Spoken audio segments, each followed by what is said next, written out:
Welcome to Books in Brief, the channel that gives you quick and concise summaries of popular books.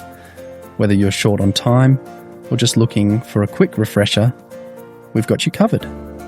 So sit back, relax, and let's dive into today's book summary. The Song of Roland is an epic poem that recounts the legendary heroism, loyalty, and tragedy of Roland, a knight in the service of Charlemagne. Written around the 11th century, it is one of the oldest and most significant works in the French literary tradition, reflecting themes of feudal loyalty, honour, and the conflict between Christianity and Islam. The story is set during Charlemagne's campaign against the Muslim rulers of Spain. After years of fighting, Charlemagne has conquered most of the region. Only Saragossa, ruled by the Muslim king Marsile, remains unconquered. Marsile, seeking peace, sends envoys to Charlemagne, offering treasure and a promise to convert to Christianity in exchange for an end to the war. Charlemagne accepts the offer, but remains cautious. He consults his council to select an ambassador to finalize the terms.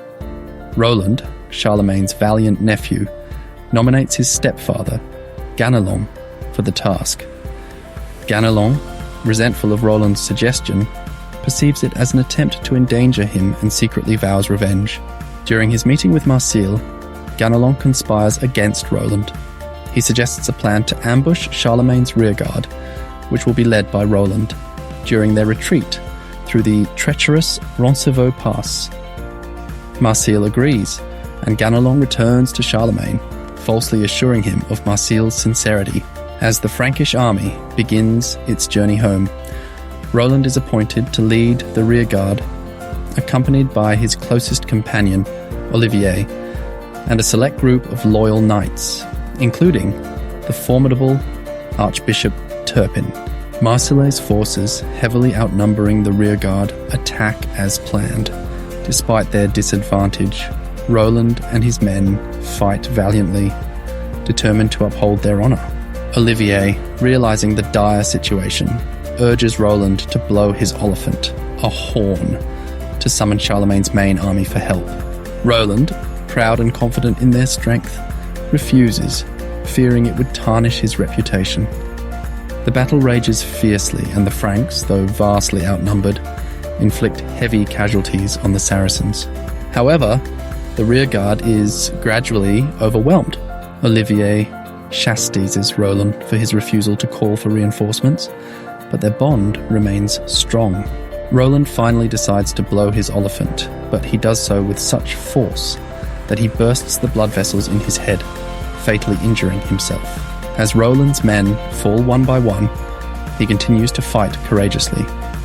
In his final moments, he attempts to destroy his sword, Durandal, to prevent it from falling into enemy hands. He lays on a hill facing Spain, entrusting his soul to God, and dies a hero's death. Charlemagne hears the sound of the oliphant, but arrives too late to save Roland and his knights. Devastated by their loss, he pursues Marsile's fleeing army.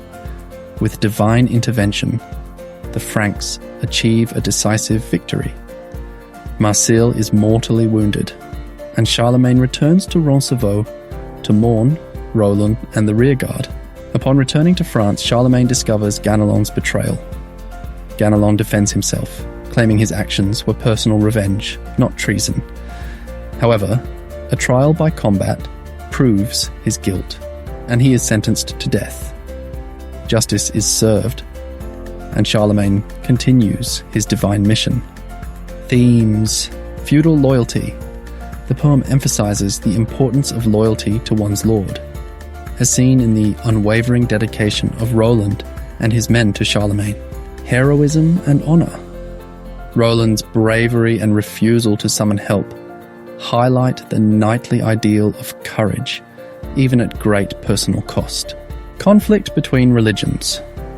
The poem reflects the Christian-Muslim conflict of the time, presenting the Franks as defenders of Christianity, fate and divine will.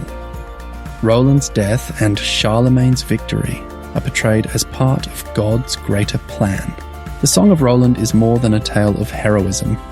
It serves as a cultural artifact reflecting the values and conflicts of medieval Europe. Through its portrayal of loyalty, sacrifice, and divine justice, it inspires readers with timeless lessons on courage and honour. That's it for today's summary on Books in Brief. If you enjoyed this video, don't forget to like and subscribe for more book summaries. And if you have any book suggestions or comments, be sure to leave them down below. Thanks for watching, and we'll see you next time on Books in Brief.